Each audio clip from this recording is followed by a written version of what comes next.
এই দেখো বন্ধুরা, আজকে আবার বাজার না আমাদের এখানে।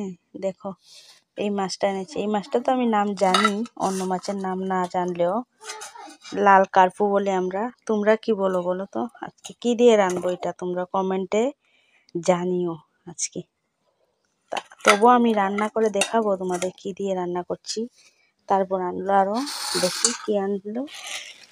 আচ্ছা মাংস, আচ্ছা লেগ পিস। আজকে তো লেগ পিস আছে, লেগ পিস আজকে হবে রান্না। আর এখানে আছে এই দেখো, এটা কি শাক বলো তো? এটা তো কুমড়ার ডাঁটা বলি আমরা, মিষ্টি কুমড়ার ডাঁটা। এই দেখো বন্ধুরা, আমাদের এখানে বেগুন কত লম্বা লম্বা বেগুন, তাই না? কত বড়। ওইখানে টমেটো।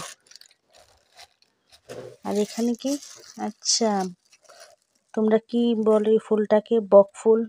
বড়া খেতে বহুত টেস্ট বক ফুলের বড়া। এটা বক ফুল। আর কে আনলো দেখি? এটা আনলো আদা, এখানে কাঁচামরিচ। আর কে আনলো দেখি? এই যে লেবু, দেখো কত বড় বড় লেবু। এই যে একদম পাতা সহ গাছ থেকে পেরে মনে হয় কিনে নিয়ে এসেছে লেবু। ব্যাগে কি দেখি? আচ্ছা ব্যাগে হচ্ছে তোমার পেঁয়াজ। আর এটা কি? আচ্ছা শুটকি, শুকনো শুটকি আর শীতল। হলো শীতল। তো দেখতে থাকো আর কি কি রান্না করি আমি, তোমাদেরকে সবটুকু আজকে দেখাবো। দেখো আমার মাছ কাটা ধোয়া কমপ্লিট, ছোট ছোট পিস করেছি। আর এই দেখো কতগুলো ডিম বের হয়েছে।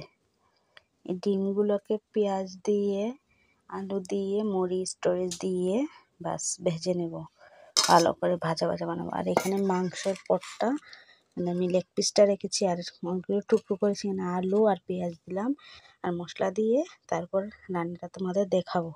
এখন চলে যাই মাছটা ভাজা করে নিই, তারপর দেখাচ্ছি।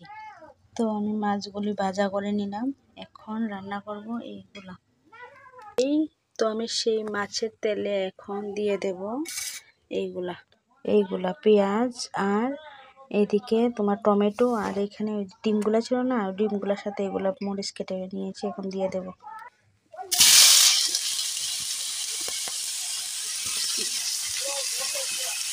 তো লবণ দিয়ে দিলাম সবগুলো দিয়ে। তো একটু হলুদ দিব, এখন নেড়ে নিচ্ছি, তারপর তো তোমাদেরকে দেখাচ্ছি। দেখো জল কতটুকু টেনে গেছে, তাই না? আস্তে আস্তে ভাজি করে তারপর তো তোমাদেরকে দেখাচ্ছি। দেখো আমার মানে ডিমের, মাছের ডিমটা কতটুকু টেনে গেছে, তাই না? আর একটু ভাজা ভাজা হলে নাড়িয়ে নেবে, নাড়িয়ে নামিয়ে নেবে।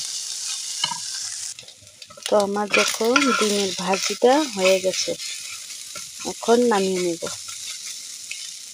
এখানে মাংসর জন্য পেঁয়াজ নিয়ে নিলাম, তেজপাতা নিয়ে নিলাম, গোটা গরম মশলা। আর এটি প্রথমে দেব তেলে, তারপরে মাংসগুলো ঢেলে নেব। আর আমি টমেটোগুলো উঠিয়ে রেখেছি, কারণ টমেটোগুলো পরে দেব। আর এখানে পেস্ট করা আছে তোমার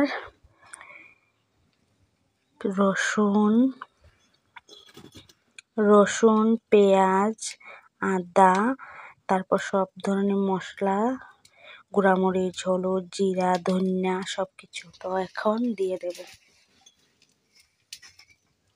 দিয়ে দিলাম তেলের মধ্যে পেঁয়াজ কুচি। কেউ খারাপ পাবেন না, কালো কড়াইতে রান্না আমার ভালো লাগে, লেগেও ধরে না। আর এটা লোহার কড়াই, তাই এরকম পেঁয়াজগুলো যখন লাল হবে তাহলে সব মশলাগুলো দেবো। তো আমার পেঁয়াজগুলি লাল লাল হয়ে গেলে এখন দিয়ে দিলাম গোটা গরম মশলা, তেজপাতা দিয়ে এখন একটু খানিকক্ষণ নেড়ে নেব। নেড়ে তারপর এই মশলাগুলি দিয়ে দেবো। এই যে মশলা, হয়ে গেছে। তো আমার মশলাগুলি দেওয়া হলো, মশলাগুলো দিয়ে কিছুক্ষণ নেড়ে নিচ্ছি। একটু যখন ভাজা ভাজা হবে তখন দিয়ে দেবো আমার মাংসগুলি। তো আমার মশলাগুলো একটু টেনে গেলে, বেশি টানা ভাজা ভাজা হলে আবার মাংসটা আরাম হয়। এই যে মাংসগুলো ঢেলে নিচ্ছি।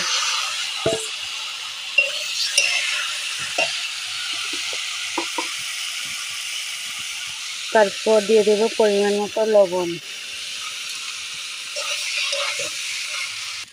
দেখো মাংসের মধ্যে একটু জল ছিল না, ধুইলাম তো একটু জল বেরোচ্ছে। এখন ঢেকে দেবো, দেখি কি অবস্থা। ঢাকনা দিলে বাপরে জল অনেক বেরিয়েছে। এখন টমেটোগুলো দিয়ে দেবো,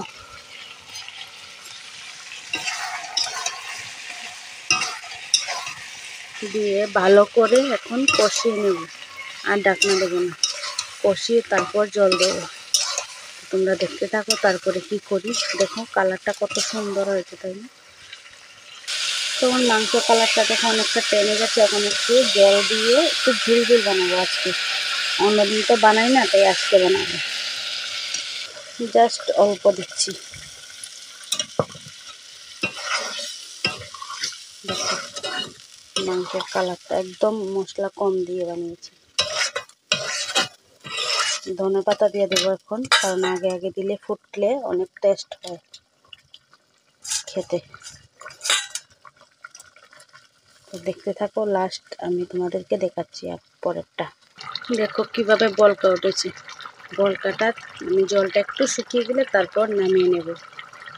তো তোমাদের কেমন লাগলো একটু প্লিজ কমেন্ট করে জানিও। হ্যাঁ, আমি আজকের রান্না, আজকে একটু টাইম পাচ্ছি না, মানে মঙ্গলবার তো একটু বিজি থাকি। অন্যদিনও তত মানে ফ্রি থাকি না, তাই আজকে এই কাজ করতে করতে তো তোমাদের একটু দেখিয়ে দিলাম।